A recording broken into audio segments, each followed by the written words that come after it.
Bruce Rivers, he's the criminal lawyer. Who is he? Bruce Rivers, he's the criminal lawyer. And who is he? Bruce Rivers, he's the criminal lawyer. And what he do? And he's gonna react to all the self-snitching. Hi, this is Bruce Rivers. Welcome to another fun-filled episode of Criminal Lawyer Reacts. I'm Bruce Rivers, board-certified criminal defense lawyer, which means I actually try cases. I'm not just writing passports to prison. Today we're reacting to the trial of Torey Lanez. This is the shooting with Megan Thee Stallion. Before we get to that, this, like all of our episodes, are what? Brought to you by eForms.com. That's eForms.com.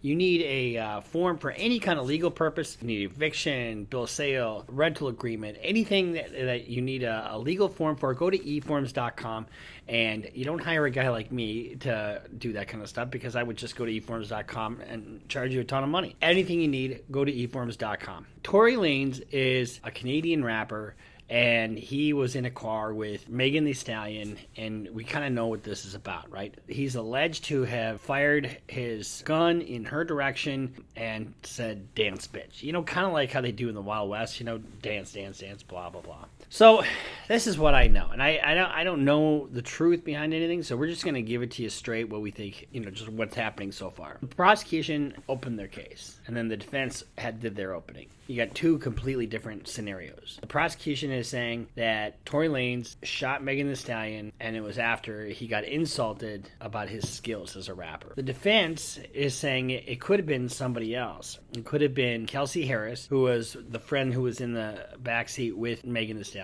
And the defense theory is that there's some argument between those two, and it had to deal with Torey Lanez being in the pool with Kylie Jenner or Kendall Jenner. I don't know, one of the Jenner people. Who the fuck cares? Let's just kind of watch what happens with the stop. Now you can see in the lower left, Torey Lanez is laying on the ground, and all he's got on are shorts and no shoes. Now, you got Megan Thee Stallion.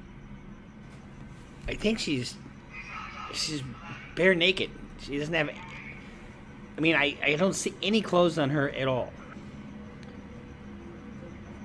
And notice she got out of the rear passenger side seat. And that's kind of important to note because we're going to read some of the transcript later.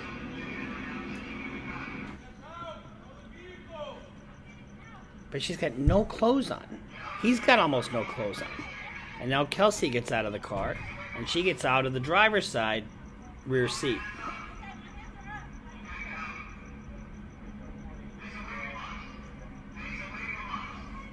Now, she's got more clothes on, but not a whole lot of... Everybody's pretty much, you know, whatever.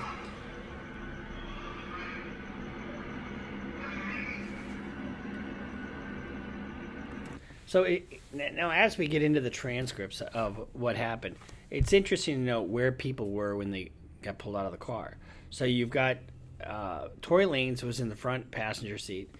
Megan Thee Stallion was right behind Torey Lanez, and Kelsey Harris was in the rear driver's side seat. Here's the other thing.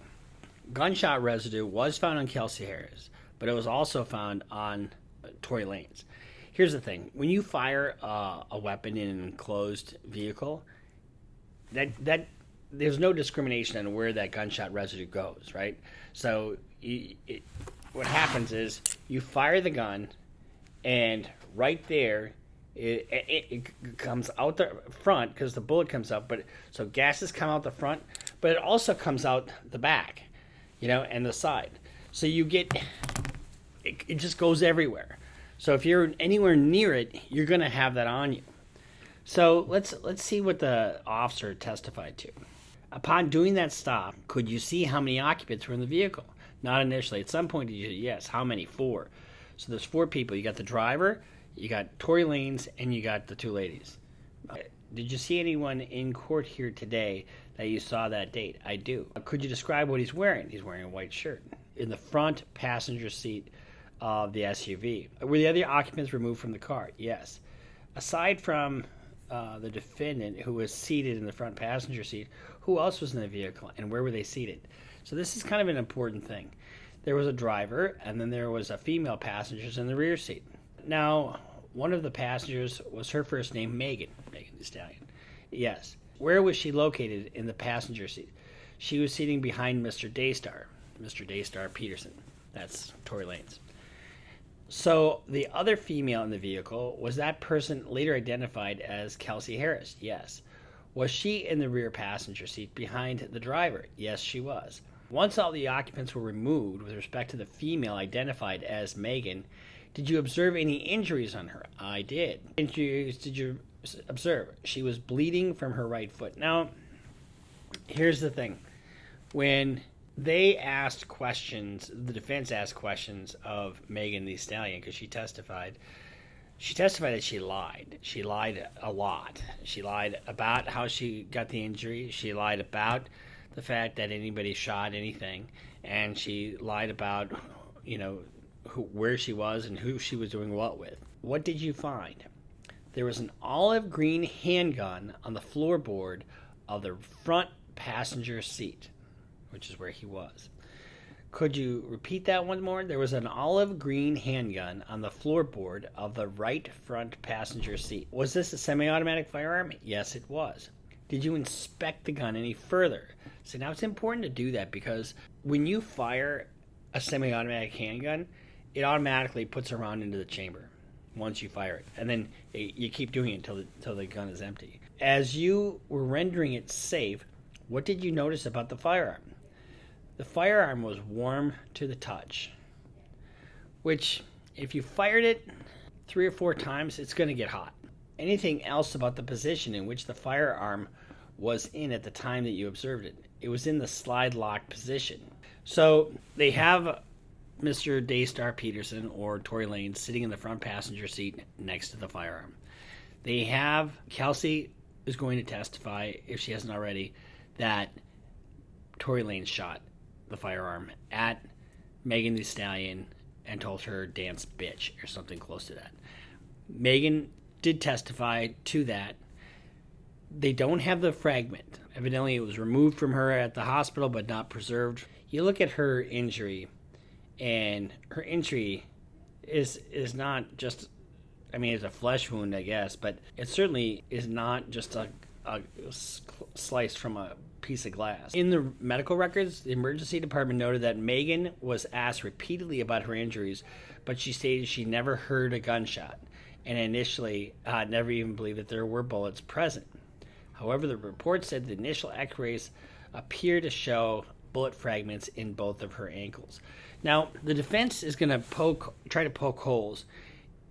She's saying she didn't hear a gunshot. Now she's saying she heard a gunshot. She's saying that she cut on glass and now it's a bullet. But they did pull bullet fragments up, but they didn't keep them. She's going to say that this is all about a love triangle, and this is what the motivation was, and the real argument, and you got kicked out of this party, and the real argument was between you and Kelsey, and Kelsey's could have been the one that shot you. You didn't see who shot you. You didn't tell the cops anybody shot you. So they're going to, anything that she lied about, the defense is hammering home. And they're doing that to discredit her so that you can't believe anything she says. There's a doctrine in law called falso nudo, falso in omnibus. And I guarantee you that's where the defense is going with this. What it means is if you're lying about one thing, you're lying about everything, and you can't be trusted. It's been said that, one lie can ruin a marriage, right? So when somebody comes into court and they lie to you, they're going to be told, the jury's going to be told, that you can't believe anything Megan says because she just admitted that she's lied about all these other things. So what do they really need in order to get a prosecution that's successful? They can't just rely on Megan Thee Stallion's word. They have to have corroboration. Does Kelsey Harris provide some of that? I think she does. Does the physical evidence, the injury to her foot, the medical records, the testimony from a doctor, the gunshot? Let's talk about the gunshot residue for a second. You're going to have gunshot residue. There is gunshot residue on pretty much everybody in the place, that was in the car, and that's because when you have, like I said before, when you're in an enclosed vehicle, it just kind of goes everywhere. So let's just play devil's advocate, okay? Let's take the defense side for a second. The defense is alleging that this is really a fight between Kelsey and Megan Thee Stallion, and that was possibly Kelsey that fired the weapon, right? Kelsey has taken forever to get out of the car. Now, she was in there for quite a while, so could she have done something like hid the gun in the front seat or on the front passenger side? Certainly could have. So the defense certainly has piqued the interest of the jurors, and they do this by presenting this more salacious case of jealousy, of romantic triangles, and all that kind of stuff. Juries like simple things, to be honest with you. If they are able to glob on to facts that are simple and straightforward, they will. But if they can somehow poke a hole, which is what their job is, that's what they're trying to do with this complicated story. So and they just added a new charge of reckless discharge of a firearm in a public place. Reports are that he's looking at 22 years. I don't know in practicality. You always hear that on the news. They say, oh, he's looking at 10 years. He's looking at what? That's usually the statutory maximum. And people never get the statutory maximum unless it's a really egregious case. So we'll keep following this, but it's the state's pretty much almost done putting their case in, and then we'll see what happens with the defense. So I'm Bruce Rivers. Thanks for watching. Make sure you subscribe to our channel, and just a little point of reference: you shouldn't be caught naked in the back of a fucking SUV. That's a bad position to be in. So we'll see you next time here on Criminal Lawyer Reacts. Make sure you're subscribed. Follow us on Instagram. Follow us on Twitter. Go to Bonfire, get some merch, and we'll see you next time here on Criminal Lawyer Reacts. Bruce Rivers just broke down your case. He know all the charges that you about to face. You ain't coming home till 2058. That self-snitching gon' get you put away. Bruce Rivers just broke down your case. He know all the charges that you about to face. You ain't coming home till 2058. That self-snitching gon' get you put away. 23-hour lockdown, please just let my God.